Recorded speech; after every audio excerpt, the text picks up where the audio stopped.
বন্ধুরা, আশা করি তোমরা সকলে ভালো আছো। তোমার চ্যানেলে তোমাদের সবাইকে স্বাগতম। তো আজ আমরা আলোচনা করব special life science 5 mark question. আমরা জানি যে আমাদের পরীক্ষায় 6টা 5 মার্কের প্রশ্ন আমাদের লিখতে হয় এবং প্রত্যেকটা প্রশ্নই তোমাদের বলে রাখি আমাদের কিন্তু 3+2 এইভাবে কিন্তু 5 মার্ক থাকে।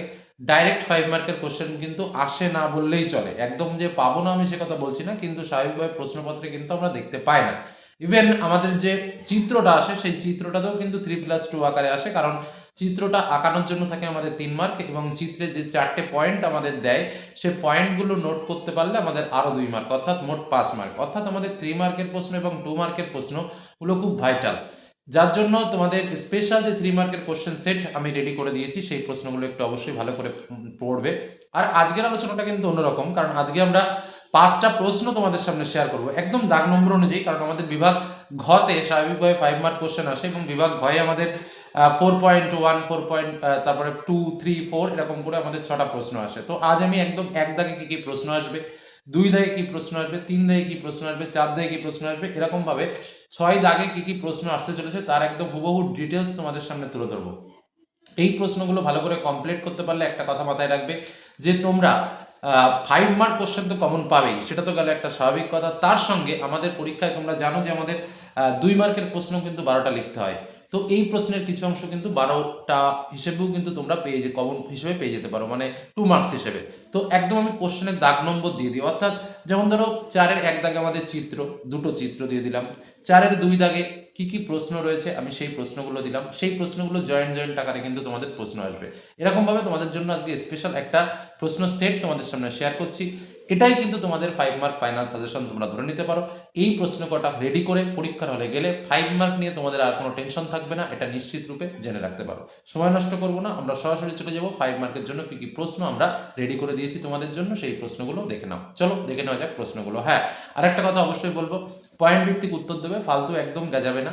যেটা প্রশ্ন চেয়েছে যেটুকু উত্তর হয় সেটুকু উত্তরে লিখবে, প্রথমত দ্বিতীয়ত তৃতীয়ত করে লিখবে বা 1 2 3 করে প্রশ্নগুলো লিখবে। পার্থক্য দিলে 3 মার্কের জন্য ন্যূনতম 5টা পার্থক্য লেখার চেষ্টা করবে, এটাই হলো মূল কাজ। এবার প্রশ্নগুলো দেখে নাও এবং প্রশ্নগুলো প্রয়োজনে যেগুলো জানো না উত্তর, সেই না জানা প্রশ্নগুলো একটু ভালো করে বই ঘেটে পড়ে নাও, খুবই সুবিধা হবে এবং এর মধ্যেই প্রশ্ন আসবে, এটুকু তোমাদের বলে রাখলাম। চলো দেখে নেওয়া যাক প্রশ্নগুলো। বন্ধুরা, তাহলে শুরু করা যাক আজকের মূল আলোচনা পর্ব আমাদের, যেটা হচ্ছে মাধ্যমিক 2026 জীবন বিজ্ঞানের আমরা সম্পূর্ণ প্রশ্ন তোমাদের সামনে তুলে ধরছি, যে প্রশ্নগুলো পরীক্ষার সম্ভাবনা। তো স্বাভাবিকভাবে প্রথমেই আমাদের যেটা 4.1 দাগের প্রশ্ন, 4.1 দাগের প্রশ্নে আমাদের একটা চিত্র থাকবে। দেখো, এবছর আমাদের সবচেয়ে বেশি ইম্পর্টেন্ট হচ্ছে 4টে চিত্র। একটা হচ্ছে স্নায়ুকোষের চিত্র, একটা প্রতিবর্ত চাপের চিত্র, একটা ইউক্যারিওটিক ক্রোমোজোমের চিত্র, আবার ওদিকে তোমার প্রাণীকোষ বা উদ্ভিদ কোষের মাইটোসিস কোষ বিভাজনের মেটাফেজ দশারও কিন্তু চিত্রটা ইম্পর্টেন্ট। তো দেখো, এবার তোমাদের চিত্র নিয়ে অনেকে অনেক কথা বলবে, অনেক কথা বলবে, মানে কেউ বলবে শুধু প্রতিবর্ত চাপের চিত্রটা ভালো করে এঁকে যাও, কেউ বলবে স্নায়ুকোষের চিত্রটা ভালোভাবে এঁকে যাও, বা কেউ বলবে যে প্রাণীকোষ বা উদ্ভিদ কোষের মাইটোসিস কোষ বিভাজনের চিত্রটা এঁকে যাও। আমি কিন্তু এবার তোমাদের চিত্র নিয়ে একটু কনফিউশন দেখছি। পরিষ্কার কথা আমি তোমাদের বলি, শুনতে খুব খারাপ লাগলেও আমি কিন্তু বাস্তব কথা বলার চেষ্টা করি। কারণ দেখো, এবারের চিত্র কিন্তু অন্য বছরের মতো চিত্রটা নয়। কেন জানি না মনে হচ্ছে চিত্রটা কিন্তু তোমরা যেটা ভেবে পরীক্ষার হলে যাবে সেটাও কিন্তু নাও আসতে পারে। যেমন আমি তোমাদের বলতে পারি যে 90% স্টুডেন্ট এবছর জানে যে প্রতিবর্ত চাপ এবছর পরীক্ষাতে আসবে। ইভেন ভেরি ইম্পর্ট্যান্ট, সেটা আমিও জানি। কিন্তু আমি তোমাদের সবাইকে একটা কথা বলে দিচ্ছি, তোমরা প্রতিবর্ত চাপের চিত্রটা অবশ্যই এঁকে যাবে, তার সঙ্গে স্নায়ুকোষের চিত্রটা তো একদমই সহজ, এটাও আঁকবে। এই দুটো কাজ ভালোভাবে করবে এবং তার সঙ্গে এই যে আরেকটা চিত্র আমি তোমাদের বলছি, যে প্রাণীকোষের বা উদ্ভিদ কোষের মাইটোসিস কোষ বিভাজনে মেটাফেজ দশার চিত্র, এটাও কিন্তু এঁকে যেও। এমনও হলেও হতে পারে যে একটা দিয়ে দিল কোষ বিভাজনে মেটাফেজ দশার চিত্র, আর একটা দিয়ে দিল ইউক্যারিওটিক ক্রোমোজোমের চিত্র, যে কারণে কিন্তু আমি বলছি যে এবার স্বাভাবিকভাবে আমরা যে নিয়মে পড়াশুনো করি যে আমাদের চোখ আসবে বা প্রতিবর্ত চাপ বা নিউরন একটা না একটা আমরা পাবোই, কিন্তু সেটা কিন্তু নাও হলেও হতে পারে। যে কারণে 3টে চিত্র কিন্তু তোমরা ভালোভাবে করবে। আমি বারবার বলছি, স্নায়ুকোষের চিত্র যার মধ্যে মাইলিন আবরণী, সোয়ান কোষ, রেনবিয়ারের পর্ব, অ্যাকশন হিলক, এটা দেখাবে। প্রতিবর্ত চাপের চিত্রটা তো ভালোভাবে করবেই, সংজ্ঞাবাহ স্নায়ু, স্নায়ুকেন্দ্র, আজ্ঞাবাহ স্নায়ু কারক, এবং আরেকটা যেটা হচ্ছে প্রাণীকোষ এবং উদ্ভিদ কোষের মাইটোসিস কোষ বিভাজনের মেটাফেজ দশার চিত্র। ঠিক আছে, এটা করে ফেলার পর যদি কারো সময় থাকে বা একটু বেটার স্টুডেন্ট হও, তাহলে ইউক্যারিওটিক ক্রোমোজোমের বিজ্ঞানসম্মত চিত্রটাও কিন্তু একে প্র্যাকটিস করে যেতে পারো, যেটার মধ্যে সেন্ট্রোমিয়ার, স্যাটেলাইট, টেলোমিয়ার, নিউক্লিয় অর্গানাইজার এইগুলো রয়েছে। কি বললাম বোঝা গেল? আশা করি পরিষ্কার কনসেপ্ট আমার। আমি কি বললাম, এখানে 4টে চিত্র দেখলেও কিন্তু 3টে চিত্র কিন্তু অবশ্যই করো। শুধুমাত্র একটা প্রতিবর্ত চাপের চিত্র করে, বা অনেকেই বলবে ইউটিউবে একটা চিত্র করো সেখানে দিয়েই কমন পেয়ে যাবে, বা দুটো চিত্র করো সেখান থেকে কমন পাবে। তবে আমি পাবে না সেটা বলছি না, কিন্তু রিস্ক থেকে যাবে কিন্তু প্রচুর, এই কথাটা কিন্তু তোমাকে কেউ বলবে না। তাতে একটু কষ্ট হলেও ভালো করে প্র্যাকটিসটা করো, বা যারা পিছিয়ে আছো তাদের কিন্তু অবশ্যই এটা ভালো করে করা উচিত। 4.2 দাগের প্রশ্নে চলে আসি। দেখো, এই বছর কিন্তু অযৌনজনন পদ্ধতি মোস্ট ইম্পর্টেন্ট, যে কারণে এই অযৌনজনন পদ্ধতি, তার মধ্যে প্লাজমোডিয়াম, স্পাইরোগাইরা, ইস্ট এবং প্ল্যানেরিয়া আর পেনিসিলিয়াম, এই 5টার অযৌনজনন পদ্ধতিটা ভালো করে দেখে রাখবে। কোষবিভাজন জীবদেহের ক্ষয়ক্ষতিপূরণ ও দেহাংশের মেরামতির জন্য অপরিহার্য, উপযুক্ত 3টি উদাহরণসহ বক্তব্যটির যথার্থতা প্রমাণ করো। কোনো ফুলের পরাগরেণু যদি সেই ফুলের গরমুণ্ডে স্থানান্তরিত হয় তবে তারা কী কী সুবিধা অসুবিধা আছে? স্বপরাগযোগ ইতর পরাগযোগ কী? কোষ বিভাজনে নিউক্লিয়াসের ভূমিকা কী? ইউক্রোমাটিন হেটেরোক্রোমাটিনের পার্থক্য বা মাইটোসিস ও মিওসিসের পার্থক্য। মানব ভ্রূণ বিকাশের পর্যায়ক্রমিক দশাগুলো কী কী? প্রত্যেক দশার একটি করে শনাক্তকরণ বৈশিষ্ট্য। বৃদ্ধির বিভিন্ন দশাগুলো সম্পর্কে আলোচনা। উদ্ভিদের সাইটোকাইনোসিস ও প্রাণী সাইটোকাইনোসিসের মধ্যে পার্থক্য। কোষচক্রের দশাগুলি চিত্রের সাহায্যে লেখো, বা কোষচক্রের নিয়ন্ত্রণে চেক পয়েন্টের ভূমিকা কী? দ্বিতন্ত্রী ডিএনএ এর গঠন, ক্রোমোজোমের ডিএনএ এবং জিনের আন্তঃসম্পর্ক। এই যে প্রশ্নগুলো আমি বললাম, দেখো অনেকগুলো প্রশ্ন বললাম, এই প্রশ্নগুলোর মধ্যে যে কোনো একটা বা দুটো প্রশ্ন মিলেই কিন্তু আমাদের 4.2 দাগের প্রশ্নটা তৈরি হবে। অর্থাৎ এই 4.2 দাগের জন্য আমি যে প্রশ্নগুলো বললাম এই প্রশ্নগুলো তোমাকে পড়তে হবে। এবার আমরা চলে আসবো 4.3 দাগের প্রশ্ন। মোস্ট ইম্পর্টেন্ট প্রশ্ন হচ্ছে, স্বাধীন বিন্যাসের সূত্র কীভাবে গিনিপিগের ক্ষেত্রে প্রযোজ্য হয় তা বিশ্লেষণ করো।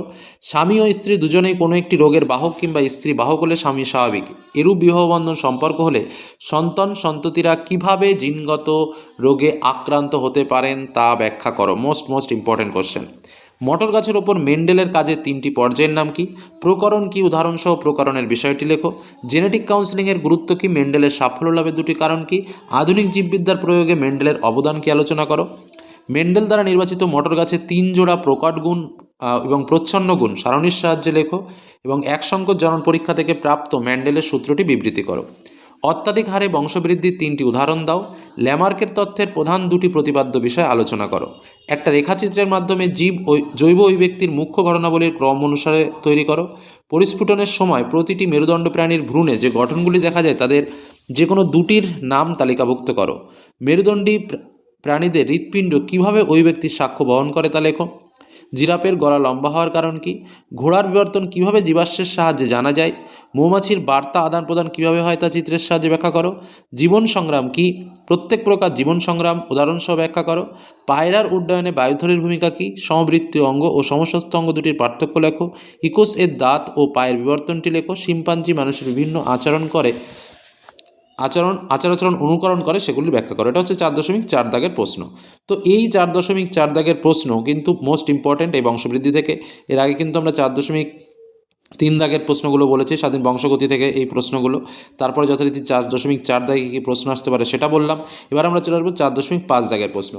জীববৈচিত্র্য হ্রাসে এখানে একটু ব্যাখ্যামূলক প্রশ্ন কিন্তু আমরা পরীক্ষায় পাই, যে কারণে এখানে ব্যাখ্যামূলক কিছু প্রশ্ন তুলে ধরেছি। এবং জীববৈচিত্র্য হ্রাসে নিম্নলিখিত কারণগুলির ভূমিকা কী? জমির ব্যবহার রীতিতে পরিবর্তনের ফলে বাসস্থান ধ্বংস, দূষণ, বহিরাগত প্রজাতির অনুপ্রবেশ। যে কোনো একটি জলাশয়ের জীব বিবর্তন কীভাবে ঘটে তা রেখাচিত্রের মাধ্যমে দেখাও। অথবা বায়ু দূষণকারী গ্রিনহাউস গ্যাসগুলির উৎস তালিকাবদ্ধ করো। মানব শরীরে পরিবেশের এর প্রভাব কী আলোচনা করো। বায়োস্ফিয়ার রিজার্ভ গড়ে তোলার উদ্দেশ্য কী? ভারতে একটি হটস্পট অঞ্চলের নাম উল্লেখ করে সেখানকার উল্লেখযোগ্য প্রজাতির বর্ণনা দাও। সুন্দরবনের পরিবেশগত সমস্যাগুলো কী কী? N2 চক্রের অ্যামোনিফিকেশন ও ডিনাইট্রিফিকেশন ধাপে ধাপে অংশগ্রহণকারী ব্যাকটেরিয়াগুলির ভূমিকা কী? N2 চক্র ব্যাহত হলে পরিবেশ ও মানব জীবনে কী কী সমস্যা দেখা যাবে? এই প্রশ্নগুলো কিন্তু 4.5-এর জন্য মোস্ট ইম্পর্টেন্ট। এবার আসবো 4.6-এর প্রশ্ন। বাস্তুতন্ত্রের ভারসাম্য রক্ষায় ও জলবায়ু নিয়ন্ত্রণে জীববৈচিত্র্যের ভূমিকা কী? মানুষ তার নানাবিধ সমস্যা মোকাবেলা করার জন্য যে সকল রাসায়নিক পদার্থ বা ভৌতরশ্মি ব্যবহার করে তা আবার মানুষকে অন্য একটি স্বাস্থ্য বিপর্যয়ের দিকে ঠেলে দেয়। উক্তিটির ব্যাখ্যা করো। নাইট্রোজেন চক্রের সাথে নিম্নলিখিত ঘটনাগুলির সম্পর্ক, যেমন বায়ু দূষণ, জৈবিক অক্সিজেন চাহিদা বৃদ্ধি, বিশ্ব উষ্ণায়ন, ফসলের উৎপাদন হ্রাস, অম্লবৃষ্টি, এরকম করে কিন্তু একটা দুটো পয়েন্টের বেসিসে কিন্তু তোমাদের পরীক্ষায় প্রশ্ন হতে পারে। নাইট্রোজেন চক্রের জীবদেহ থেকে কীভাবে নাইট্রোজেন পরিবেশে ফিরে যায় তা সংক্ষেপে লেখো। নাইট্রোজেন স্থিতিকরণের 3টি পদ্ধতি কী? বাঘের সংখ্যা বৃদ্ধিতে 2টি সংরক্ষণ সংক্রান্ত পদক্ষেপ লেখো। রেড পান্ডা সংরক্ষণের উপায় কী? জীববৈচিত্র্য সংরক্ষণে JFM এর ভূমিকা কী হতে পারে বলে তুমি মনে করো? জীববৈচিত্র্য হ্রাসের কারণ, এবার এই কারণের মধ্যে দুটো একটা পয়েন্ট তুলে দিতে পারে। তারপরে হচ্ছে কৃষি জমি ও মিষ্টি জলের ওপর জনসংখ্যা বৃদ্ধির প্রভাব কী, মিষ্টি জল সংকটের ফলে সুন্দরবন অঞ্চলের কী কী সমস্যা দেখা যাচ্ছে, জাতীয় উদ্যান ও অভয়ারণ্যের পার্থক্য কী, ইনসিটু সংরক্ষণ ও এক্সিটু সংরক্ষণের পার্থক্য উদাহরণ সহযোগে লেখো।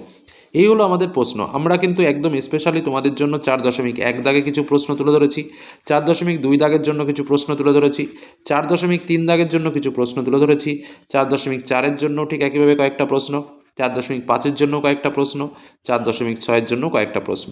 এই প্রশ্নগুলো যদি ভালো করে তোমরা কেউ প্র্যাকটিস করতে পারো তাহলে কিন্তু আশা রাখি যে তোমাদের 5 মার্ক কোশ্চেন নিয়ে আর কোনো সমস্যা থাকার কথা নয়, একদম তোমরা কমন পেয়ে যাবে। এর সঙ্গে দেখো যে প্রশ্নগুলো তোমাদের রয়েছে একটু বলে রাখা ভালো, এই প্রশ্নগুলো তোমরা কিন্তু প্র্যাকটিস অবশ্যই করবে, কারণ এর মধ্যে অনেক কিছু রয়েছে যেগুলো কিন্তু 2 মার্কে। যেমন ধরো বায়ো রিজার্ভ যেমন ধরো এখানে একটা প্রশ্ন, বায়ো রিজার্ভ গড়ে তোলার উদ্দেশ্য কী, এই প্রশ্নটা 2 মার্কে দিতেই পারে। তো এই কারণে এই প্রশ্নগুলো এতটা ইম্পর্টেন্ট যে যেমন করে 2 মার্কস তেমন করে 3 মার্কস বা 5 মার্ক আমাদের প্রশ্ন যেভাবে আসবে আমি প্রথমে বললাম যে 5 = 3 + 2, সেইভাবেও কিন্তু পার্ট মার্কিং হয়ে কিন্তু তোমাদের প্রশ্নগুলো জয়েন্ট আকারে আসবে। যে কারণে এই প্রশ্নগুলো ভালো করে প্র্যাকটিস করো, আশা করি কোনো রকম কোনো সমস্যা তোমাদের পরীক্ষায় আসবে না। এটুকু আলোচনা তোমাদের জন্য রইল। আর প্রশ্নগুলো পড়ে রেডি করে পরীক্ষার হলে যেও, এটা সবথেকে বড় বিষয়। ধন্যবাদ।